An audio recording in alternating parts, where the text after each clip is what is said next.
Pak Luhut Binsar Panjaitan mengumumkan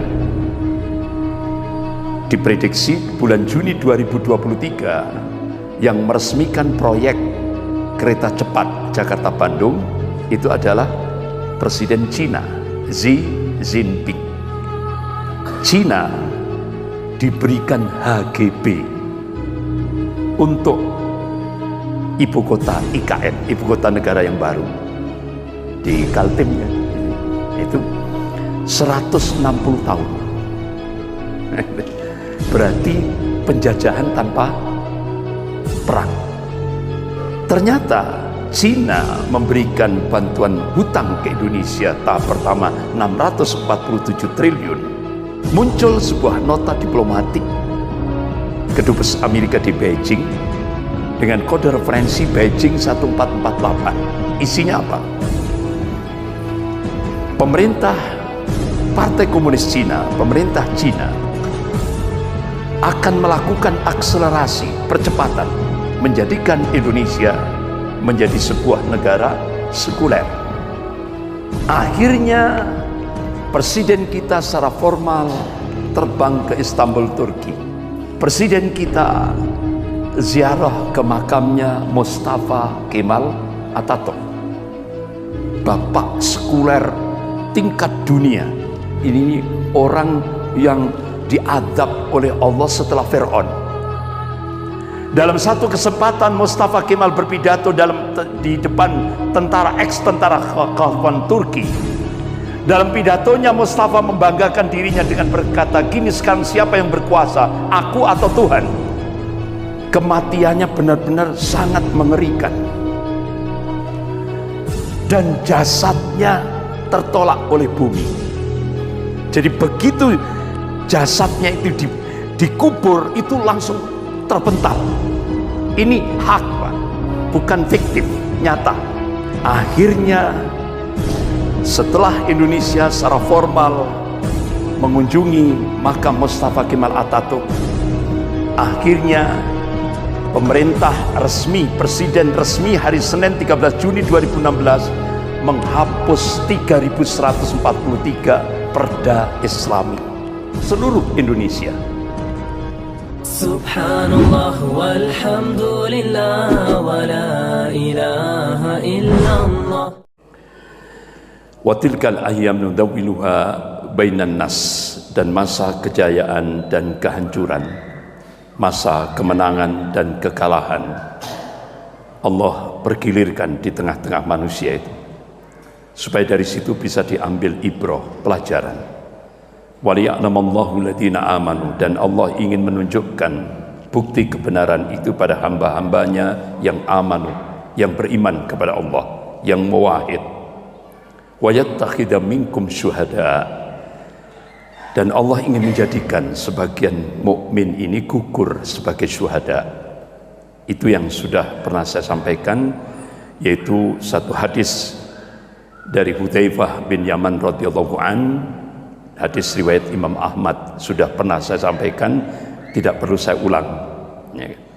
Jadi bahwa surah Al-Imran ayat 140 ini Allah mengabarkan tentang sunatut tadawul, pergantian kepemimpinan dunia dari golongan mukmin pada golongan kafir. Ini sunatullah, dan apa yang dikabarkan oleh Allah nyata. Contoh Indonesia sekarang dikendalikan oleh imperialisme Cina. Nah, itu nyata gitu. Apalagi dengan program obor, one bed one road. Nah, itu artinya apa? Cina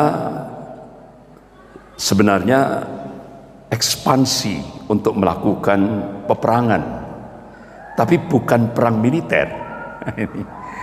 Itu kalau dalam bahasa akademik itu perang nirmiliter.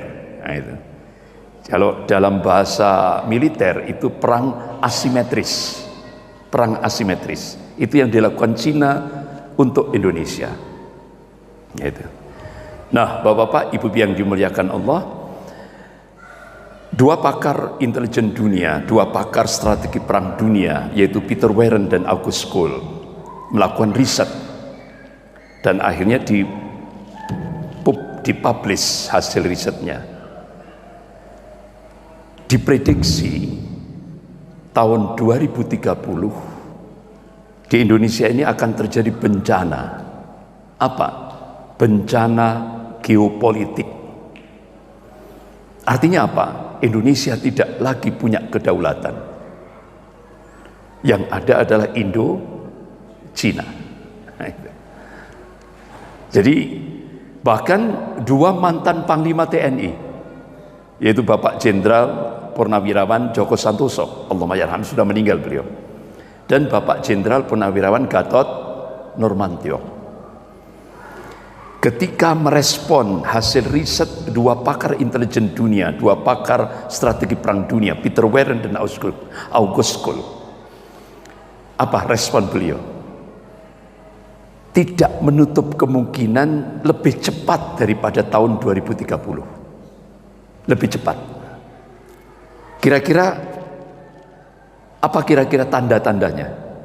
Sudah mulai nampak. Pak Luhut bin Sarpanjaitan mengumumkan diprediksi bulan Juni 2023 yang meresmikan proyek kereta cepat Jakarta-Bandung itu adalah Presiden Cina Xi Jinping. Itu tanda berarti Indonesia tidak punya kedaulatan. Itu yang pertama. Tanda yang kedua, muncul sebuah kebijakan baru. Cina diberikan HGB untuk ibu kota IKN, ibu kota negara yang baru di Kaltimnya itu 160 tahun. Berarti penjajahan tanpa perang. Ini tanda yang kedua.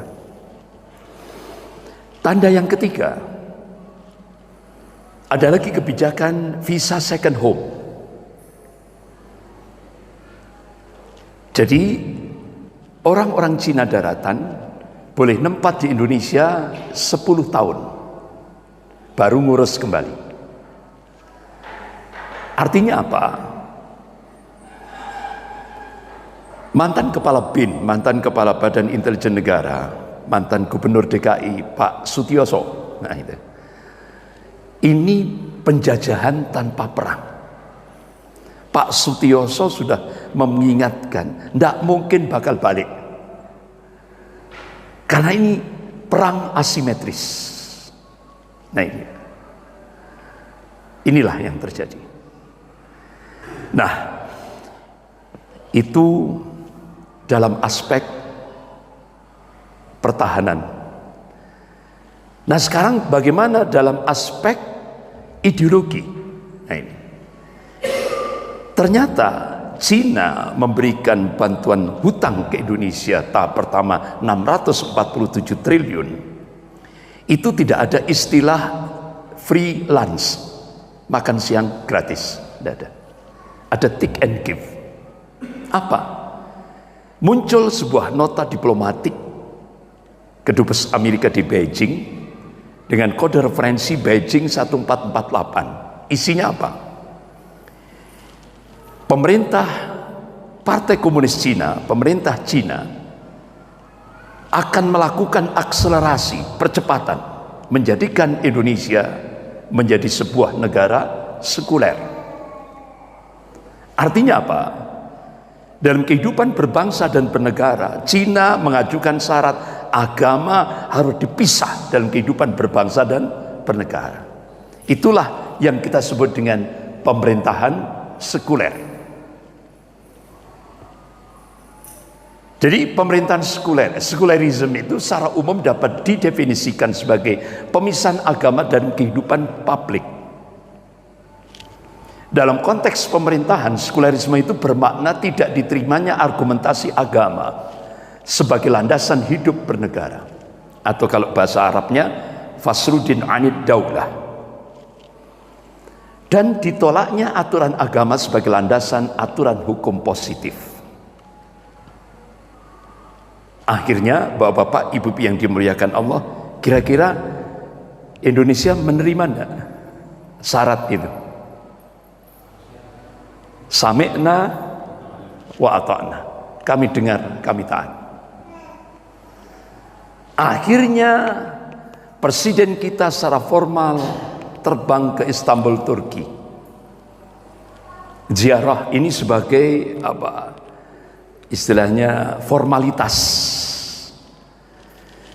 Presiden kita ziarah ke makamnya Mustafa Kemal Atatürk, bapak sekuler tingkat dunia. Setelah ini orang yang diadab oleh Allah setelah Fir'aun, itu Mustafa Kemal Atatürk. Jadi presiden kita ziarah. Padahal Mustafa Kemal Atatürk itu manusia yang paling diazab oleh Allah, dilaknat oleh Allah. Nanti saya baca sejarahnya. Saya bacakan sejarahnya. Itu ditulis oleh budayawan M.H. Ainun Najib. Sementara presiden Turki sendiri itu bukan ke makamnya Mustafa Kemal Atatürk, tapi ziarah ke makamnya Muhammad Al-Fatih. Beliau seorang mujahid, ya kan? Dan beliau seorang pahlawan Turki. Beliaulah Muhammad Al-Fatih ini yang membebaskan Istanbul, Turki, Konstantinopel. Nah, itu. Artinya apa? Ini ada sinyal, Pak. Ini dua foto ini muncul di media internasional. Artinya apa? Presiden Turki Tayyip Erdogan mau merubah Turki dari sekuler ekstrem menjadi Islami. Sementara presiden kita mau merubah Indonesia dari Islami menjadi sekuler. Paradoks, Pak, kontradiksi. Itu yang terjadi. Nah, Bapak-bapak, Ibu-ibu yang dimuliakan Allah. Jadi Presiden Turki Tayyip Erdogan mengunjungi makam Sultan Muhammad Al-Fatih ba'da salat Jum'ah. Siapa Muhammad Al-Fatih? Ditulis oleh Syekh Profesor Dr. Ali Muhammad As-Salabi. Beliau adalah pakar sejarah dunia Islam. Jadi Muhammad, dan judul kitabnya As-Sultan Muhammad Al-Fatih. Itu ditulis oleh pakar sejarah dunia Islam, yaitu Syekh Profesor Dr. Ali Muhammad As-Salabi. Beliau sudah profesor. Nah, ini. Jadi tahun 1432 sampai 1481 Masehi ini menaklukkan. Makanya sang penakluk yang diramalkan. Siapa yang meramalkan, yang memprediksi? Rasulullah sallallahu alaihi wasallam. Jadi Rasulullah mengabarkan dalam hadis riwayat Imam Ahmad, sungguh Konstantinopel akan ditaklukkan, dari sebaik-baik pemimpin adalah pemimpinnya, dan sebaik-baik pasukan adalah pasukan itu. Itu yang dikabarkan oleh Rasulullah sallallahu alaihi wasallam. Masya Allah. Akhirnya, apalagi kita sudah ditegaskan oleh Allah dalam surah An-Najm ayat 3 sampai 4. A'udzubillahi minasyaitonir rajim. Wa may yantiqu 'anil hawa in huwa illa wahyun yuha. Apa yang disampaikan oleh Rasulnya itu bukan ahwa, bukan hawa nafsu. Apa yang disampaikan oleh Rasulullah sallallahu alaihi wasallam itu wahyu yang diwahyukan oleh Allah kepada Rasulnya. Pasti terjadi. Ternyata benar. Apa yang dikabarkan oleh Rasulullah dalam hadis riwayat Imam Ahmad terjadi. Konstantinopel ditaklukkan oleh Muhammad Al-Fatih. Nah, ini yang menjadi, yaitu tepat kalau miladiahnya tanggal 29 Mei 1453 Masehi miladiah, ditaklukkan Konstantinopel. Ini. Nah, sementara presiden kita ini resmi, Bapak Ibu bisa membuka di setcap.go.id, resmi Sekretariat Kesekretariatan Kabinet Negara Republik Indonesia. Bisa dibuka di Mbah Google. Langsung nanti akan keluar resmi negara ini. Jadi laman Sekretariat Kabinet hari Kamis 6 Juli 2016, Presiden Indonesia ziarah di makam Mustafa Kemal Atatürk. Ini orangnya. Bapak-bapak, ibu yang dimuliakan Allah.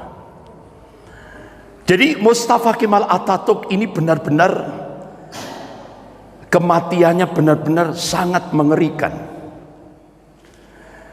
Dan jasadnya tertolak oleh bumi.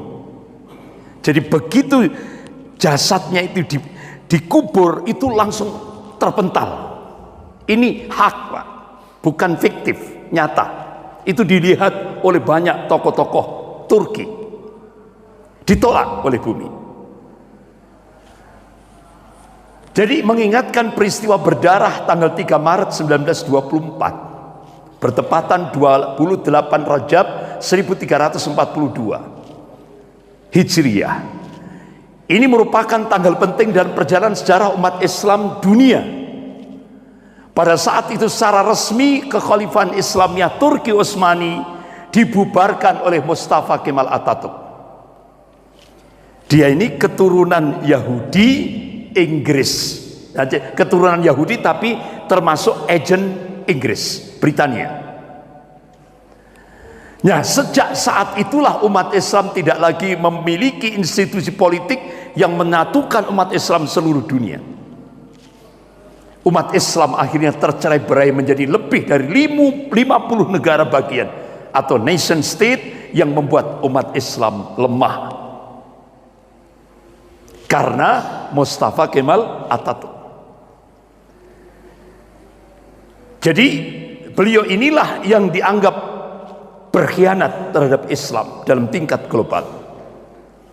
Nah, bapak-bapak, ibu yang dimuliakan Allah, MH Ainun Najib menulis sejarahnya. Nah, kalau sejarah itu kan harus apa adanya, ya kan, tidak boleh direkayasa. Oleh karena sejarah saya bacakan ini yang diungkap di sebuah media sorbansantri.com. Mustafa Kemal Atatürk itu presiden pertama Republik Turki sekuler. Dialah dalang dibalik kacaunya kekhalifahan Utsmani, sampai kekhalifahan Utsmani harus runtuh pada tanggal 3 Maret 1924. Dan ketika Mustafa Kemal Atatürk berkuasa di Turki, dia menjadi diktator pertama di seluruh dunia Islam. Dia memerintah dengan tangan besi. Habis semua umat Islam dalam genggaman tangannya. Tangannya berlumuran darah umat Islam yang menghendaki agar kekhalifahan Utsmani kembali menghiasi bumi Istanbul. Mustafa Kemal Atatürk juga menghapus segala bentuk hukuman syariah. Dia juga menghapus hukum potong tangan bagi pencuri, hukum rajam bagi pezina, hukum qisas bagi pembunuh, lalu digantinya dengan hukuman penjara. Tidak hanya itu, Mustafa Kemal Atatürk juga menghapus hukum waris, menyamakan ahli waris laki-laki dengan ahli waris perempuan, menghapus hukum hijab bagi muslimah, mengubah Masjid Hagia Sophia menjadi museum. Kalimat azan diganti dengan bahasa Turki, tidak lagi pakai bahasa Arab, bahasa Turki. Menggalakkan minum-minuman khamr di tempat-tempat umum, dan menjadikan majelis-majelis ilmu, majelis-majelis taklim diganti. Jadi tempat-tempat majelis taklim itu diganti menjadi tempat lokalisasi pelacuran dan diskotik. Itu majelis-majelis taklim diganti fungsinya menjadi tempat-tempat pelacuran dan diskotik. Tidak hanya itu, mengubah sistem pemerintahan Turki yang Islami menjadi sekuler. Mustafa Kemal juga memiliki sifat sombong seperti Fir'aun. Dalam satu kesempatan Mustafa Kemal berpidato di depan tentara ex-tentara kekhalifahan Turki. Dalam pidatonya Mustafa membanggakan dirinya dengan berkata, "Gini sekarang siapa yang berkuasa, aku atau Tuhan?" Kata Mustafa Kemal Atatürk. Dengan perasaan takut para tentara serentak mengucapkan, "Andalah Paduka yang kami takutkan sekarang." Mendengar jawaban dari para tentara itu, senyum kesombongan mengukir di bibir Mustafa Kemal Atatürk. Tapi semua itu berhenti ketika periode akhir 2 Oktober 1938 Masehi.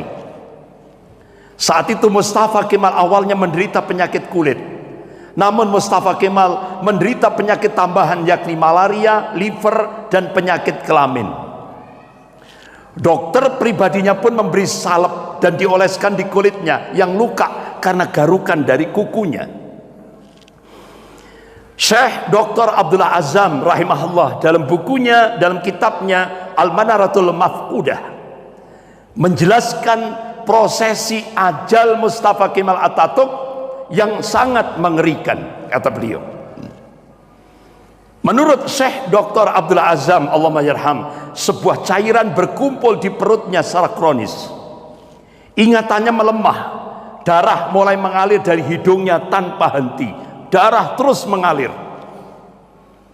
Untuk mengeluarkan cairan dalam tubuhnya, dokter pun menusuk jarum di perutnya. Tapi hasilnya perutnya membusung dan kedua kakinya bengkak. Wajahnya pun menjadi pucat pasi dan terlihat seperti tengkorak. Nah, ini, seperti ini. Seperti tengkorak. Ya kan? Mustafa Kemal Atatürk yang sedang sakit menderita itu kesehariannya dilingkupi rasa panas. Jadi suhu badannya panas yang luar biasa. Bahkan gatal-gatal dari tubuhnya semakin menjadi-jadi hingga dia merasa tak tahan. Lalu menjerit sampai terdengar di seluruh istana jeritannya itu. Para pekerja istana sangat ketakutan ketika Mustafa Kemal sudah menjerit karena kesakitan. Badannya yang panas hingga melebihi suhu normal membuatnya tidak mau masuk istana. Dia minta dibawa ke tengah-tengah laut di Selat Bosporus itu untuk menurunkan suhu tubuhnya, tapi suhu tubuhnya selalu naik dan akhirnya tambah panas. Syekh Dr. Said Hussein Al-Afani dalam kitabnya Al-Jaza' min Jinsil Amal mengisahkan bahwa sebenarnya Mustafa Kemal sudah mulai menderita kanker hati pada tahun 1936 Masehi. Tapi anehnya para dokter yang mendiagnosa baru mengetahui Mustafa Kemal terkena kanker hati itu tahun 1938 Masehi. Dan puncaknya pada pagi hari tanggal 10 November 1938 Mustafa Kemal dinyatakan mati oleh tim dokter. Sakaratul maut yang amat mengerikan bagi pengkhianat dan penghancur kekhalifahan Turki Utsmani. Bahkan ketika akan proses pemakaman pun para ulama Turki menolak untuk menyolatkan jenazahnya yang busuk itu. Baru di hari ke-9 atas desakan dan permintaan dari adik perempuan Mustafa Kemal Atatürk, barulah para ulama dan rakyat Turki mengkafani, menyolatkan, nguburkan mayatnya Mustafa Kemal Atatürk. Tapi naas, ketika jenazahnya akan dimasukkan ke bumi di lubang kubur, jenazahnya terlempar ke atas. Ini dilihat banyak orang. Para peziarah dibuat repot oleh hal ini. Akhirnya para ulama sepakat untuk menimbun jenazah Mustafa itu dengan bebatuan di Bukit Angkara. Jadi ditumpuk batu-batu supaya tidak terlempar. Nah itu. Nah, Bapak-bapak, Ibu yang dimuliakan Allah, baru setelah 15 tahun matinya Mustafa Kemal, jenazahnya kembali untuk dikubur. Tapi lagi-lagi bumi menolak jenazah Mustafa Kemal Atatürk. Hingga akhirnya jenazah Mustafa Kemal Atatürk di dalam museum etnografi di Ankara, Turki. Jenazahnya ditimbun dengan bebatuan marmer. Jadi pemerintah Turki datangkan batuan marmer seberat 44 ton. Kemudian digergaji marmer itu. Jenazahnya ditaruh di tengahnya. Makanya presiden kita ketika ziarah itu kan agak ke atas, jadi jenazahnya itu tidak nempel. Itu. Nah, Bapak-bapak, Ibu yang dimuliakan Allah. Jadi jika Anda pergi ke lokasi itu di pemakaman Mustafa Kemal Atatürk, ya, untuk melihat makam Mustafa Kemal, para pemandu museum pasti akan menyemprotkan parfum yang paling wangi di pakaian Anda. Sebab apa? Ternyata barusan saja jamaah saya itu kebetulan jamaah saya di Bandung itu ke makam ini. Jadi baunya itu luar biasa.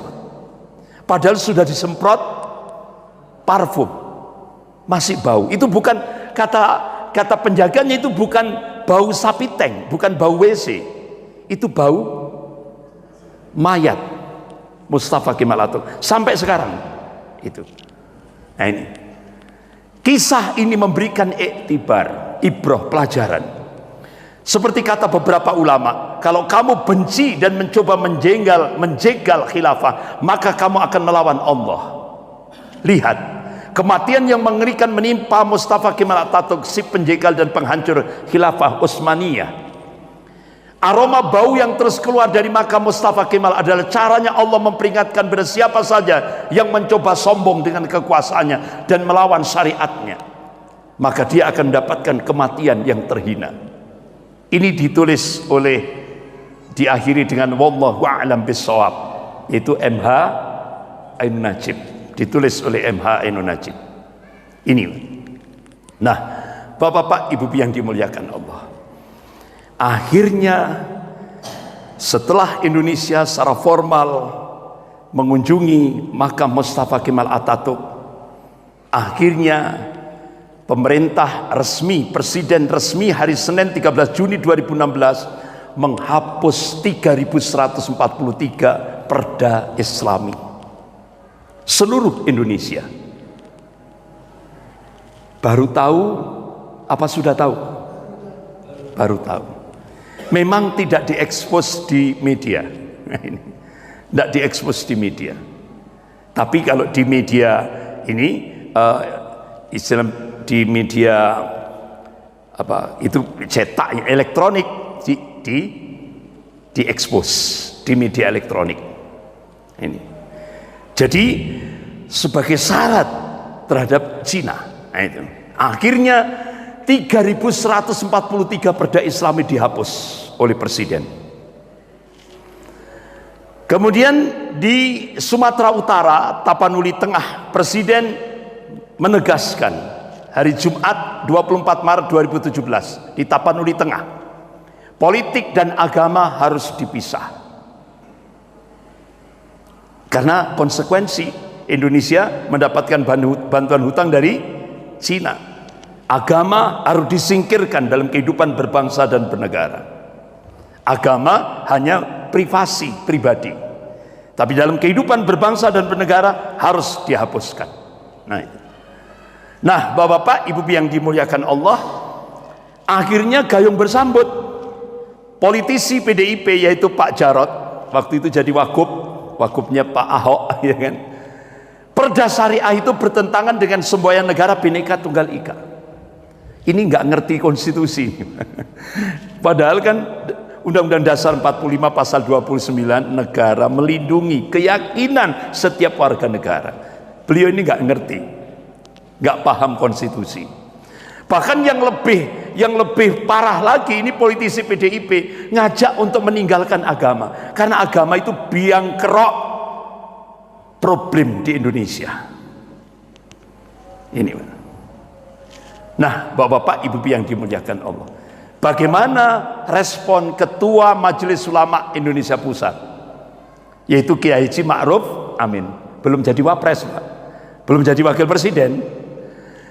Jadi statement presiden itu lebih berbahaya daripada terorisme. Ini respon dari Ketua Majelis Ulama Indonesia Pusat.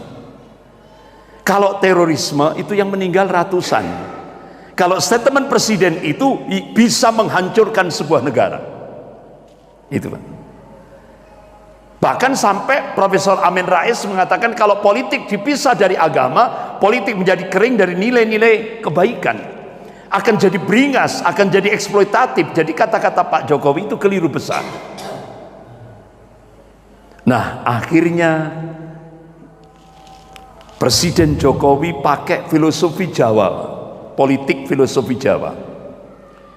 Itu kalau Bapak baca bahasa Jawa, itu kan yang paling akhir itu kan monggo botongo.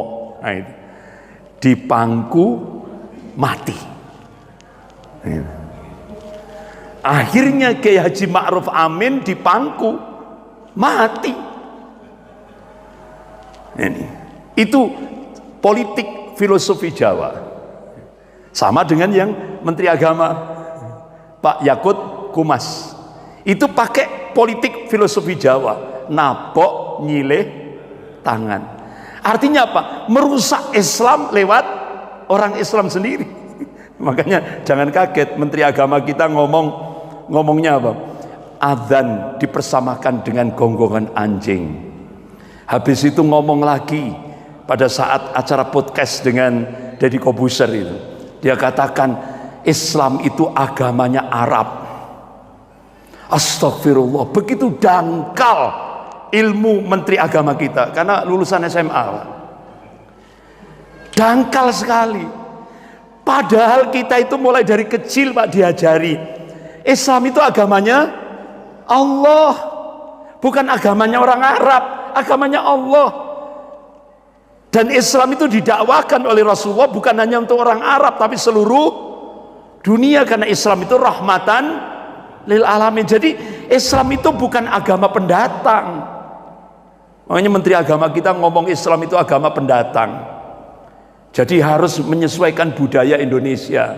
Jadi kalau ada satu kawasan, umpama kawasan apa ini Casablanca, kawasan Casablanca ini, mohon maaf ini contoh gitu Pak ya, umpama senang minum-minum khamr. Nah Islam itu harus menghormati minum-minum khamr. Seperti itu Menteri Agama kita yang baru ini.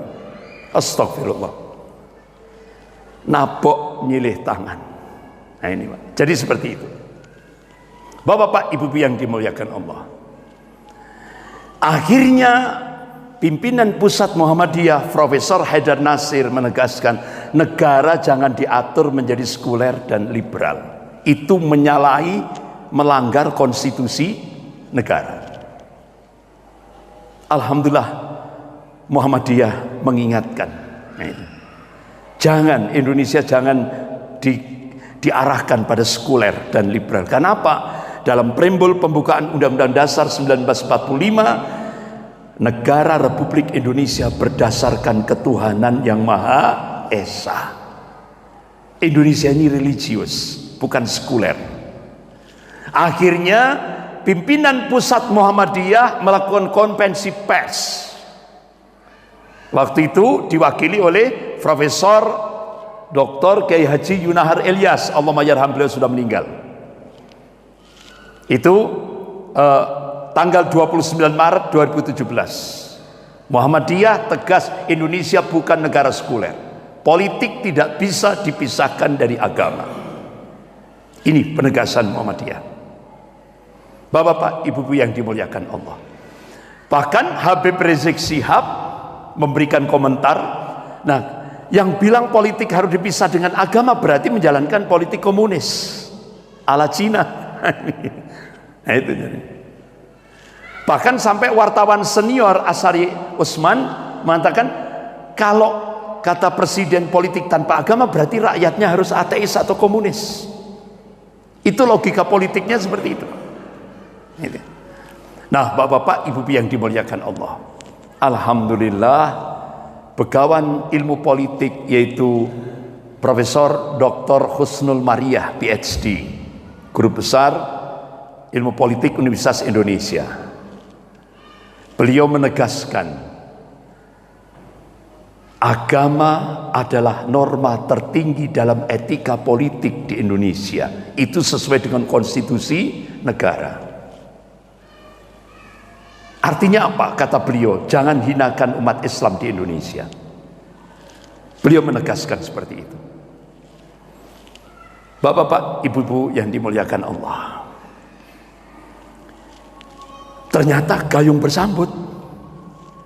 Presiden menegaskan lagi hari Selasa pada saat pertemuan pimpinan perguruan tinggi se-Indonesia di Bali 26 September 2017, yang mengancam Pancasila itu bukan PKI tapi radikalisme agama. Sampai akhirnya bapak-bapak, ibu-ibu, Seminar Nasional Perguruan Tinggi Negeri di Bali tanggal 25 September 2017 isinya ini proyek adu domba di antara mahasiswa. Sampai majelis taklim ketika seminar itu, majelis-majelis taklim di seluruh Indonesia ini wajib dipantau. Karena apa? Itu akan mengarah kepada terorisme. Majelis taklim. Nah ini kan berarti ada intervensi Cina gitu. Sampai majelis taklim itu kan mencerdaskan anak bangsa. Nah itu, kita diberikan stigma negatif, radikal, teroris seperti itu. Nah itu.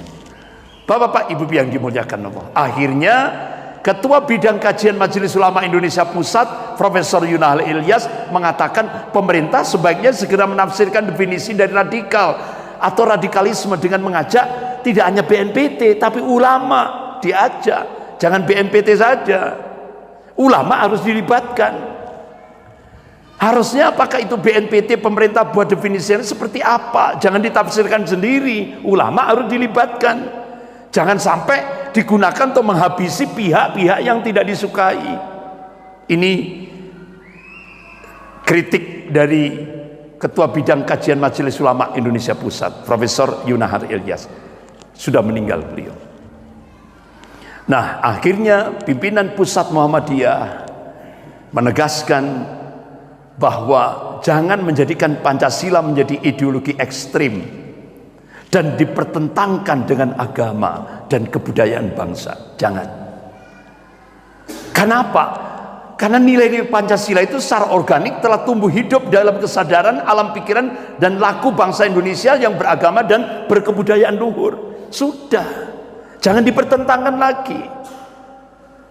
Pancasila jangan dipertentangkan dengan agama. Makanya kita masih ingat apa yang diungkap oleh Bapak Jenderal Abdul Haris Nasution, Allahumma yarham, yang selamat dari pembantaian PKI. Beliau statement beliau itu, tidaklah mungkin seseorang bisa berjiwa komunis sekaligus Pancasila, nggak mungkin, karena cita-cita komunis itu ingin menghilangkan agama, kalaupun mereka beragama itu hanya kedok semata.